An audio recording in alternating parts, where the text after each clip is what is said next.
Picture this. Your desk is clean, your laptop is open, and the clock is ticking. You know exactly what you need to do. Maybe it's finishing an assignment, writing a report, or starting that project you've been putting off. But instead of doing it, you suddenly feel the urge to scroll your phone, check one more email, or even clean your room. Hours pass, and the task is still sitting there untouched. Sound familiar? This isn't laziness. It isn't that you don't care. It's something deeper. Something millions of people struggle with every single day. Procrastination. The invisible enemy that steals time, energy, and opportunities. But here's the surprising part. Science shows that procrastination has less to do with bad habits and more to do with how your brain handles emotions. You see, when we put things off, it's often because the task in front of us feels uncomfortable. It might be boring, overwhelming, or even scary because we're afraid of failing. Our brain's natural instinct is to escape that discomfort. So instead of facing the task, we run towards something that gives quick relief, like watching a funny video or scrolling social media. It feels good in the moment, but deep down, we know it's just avoidance. Psychologists call this short-term mood repair. In simple words, your brain tricks you into choosing a small reward now instead of the bigger reward later. It's not about time management, it's about emotion management. That's the real reason you procrastinate. But here's the hopeful news. Procrastination is not permanent. It's not who you are, it's just a pattern, and patterns can be changed. To fix it, we first need to understand the cycle. Think of procrastination as a loop. First, you see a task. Then, you feel negative emotions about it. Stress, doubt, boredom. To escape those feelings, you avoid the task. That avoidance gives temporary relief, but later, guilt and stress come back even stronger. The next time a task appears, the cycle repeats. Over and over again. So, how do we break it? The key is to work with your brain instead of against it. That means starting small, tricking the mind into action, and learning to separate emotions from decisions. For example, the 2-minute rule is one of the most powerful tools. If a task feels overwhelming, commit to doing it for just 2 minutes. Write the first sentence, open the document, or make the first call. Once you start, momentum takes over, and it becomes much easier to keep going. Another method is reframing the way you see the task. Instead of saying, I have to do this, switch it to, I choose to do this because it brings me closer to my goals. This small shift in language changes the way your brain processes the work. Suddenly, it's not a punishment. It's an act of progress. In this video, we're going to dig deeper. We'll uncover the psychology behind why procrastination exists, explore real examples of how it traps people, and most importantly, share proven strategies to break free. By the end, you won't just understand procrastination, you'll know exactly how to defeat it. Now let's go a little deeper into the science of procrastination. At the heart of it all is something called the limbic system, the emotional center of your brain. This part is wired for survival, and it wants to avoid pain at all costs. When it sees a task that feels heavy or uncomfortable, it sounds the alarm. Danger, stay away. That's why you feel the sudden pull toward easier, more enjoyable activities. On the other side, you have the prefrontal cortex, the logical and rational part of your brain. This is the part that sets goals, makes plans, and thinks about the future. The problem is, the prefrontal cortex is weaker compared to the powerful emotional impulses of the limbic system. When there's a battle between emotions and logic, emotions usually win. That's why you end up watching YouTube instead of writing that report. But here's the truth. People who beat procrastination aren't stronger or smarter than you. They simply learn how to strengthen the prefrontal cortex and calm the emotional brain. They build systems that make starting easier instead of relying on motivation, which comes and goes.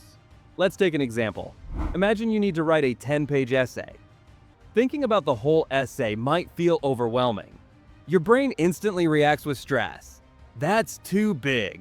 I can't handle it right now. But if you break it down into tiny steps like write the title or jot down 3 main points, suddenly the task feels lighter. This reduces the emotional resistance, making it easier to begin. This is why small wins matter so much. Each little step tells your brain, see, it's not that bad. That creates a snowball effect. The hardest part is always starting, and once you do, momentum carries you forward. Another trick is to use deadlines, even artificial ones. Our brains are wired to respond to urgency. Without a deadline, tasks float endlessly in the background, giving you no real push to act. But when you create a timer or give yourself a set window, like, I'll finish this in the next 25 minutes, your brain shifts gears. This is the secret behind the Pomodoro technique, where you work in short bursts with breaks in between.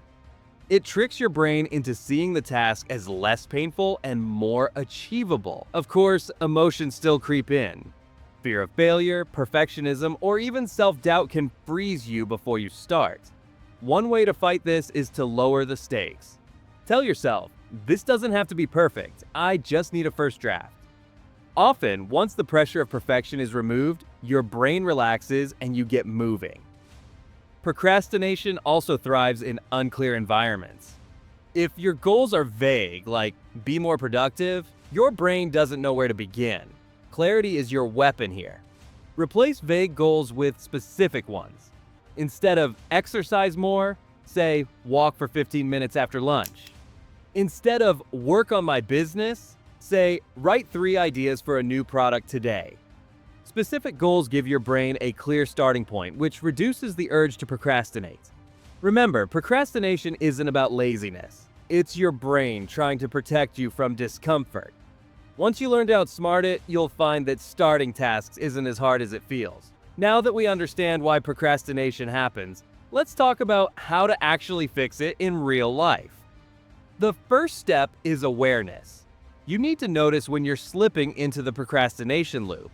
Ask yourself, am I avoiding this because it's truly impossible right now, or because it feels uncomfortable?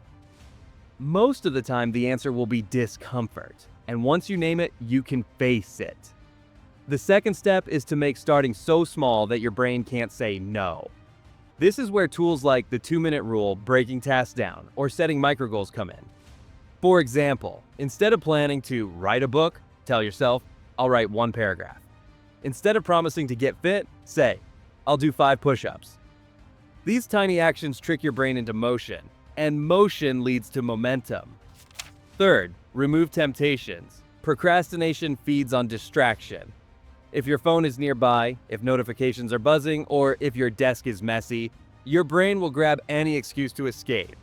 Create an environment where focus is easy. Put your phone in another room, use apps that block social media for a set time, keep your workspace clear. When you cut off escape routes, your brain has no choice but to face the task. Fourth, reward progress. Your brain loves rewards, even small ones. After completing a task, treat yourself, whether it's a snack, a walk outside, or just a moment to relax. This rewires your brain to see work as something that leads to pleasure, not just pain. Over time, it becomes easier to start tasks because your brain associates them with positive feelings. Finally, practice self-compassion. Many people think beating procrastination is about being harder on themselves. But research shows the opposite. When you forgive yourself for past procrastination, you're more likely to move forward. Guilt and shame keep you stuck in the loop. Kindness breaks it. Tell yourself, I didn't do it yesterday, but I can do it today. Every day is a chance to reset. Let's look at the big picture. Procrastination isn't just a bad habit. It's an emotional reaction. Your brain is trying to protect you from discomfort, but in doing so, it steals your time and keeps you from reaching your potential. The solution isn't to push harder, but to work smarter. Start small, create clarity, limit distractions, reward progress, and treat yourself with kindness. And remember, action is the antidote. The longer you wait, the scarier the task becomes. But the moment you take even the tiniest step, the weight begins to lift. That's the secret. It's not about finishing everything at once. It's about starting. So the next time procrastination whispers in your ear, don't listen. Open the laptop, pick up the pen, take the first step. It may feel small, but it's powerful. Because small steps, repeated every day, lead to massive change. If you found this video helpful, make sure to hit the like button, subscribe to the channel, and turn on notifications so you never miss our next documentary-style breakdown. And share this with someone who struggles with procrastination.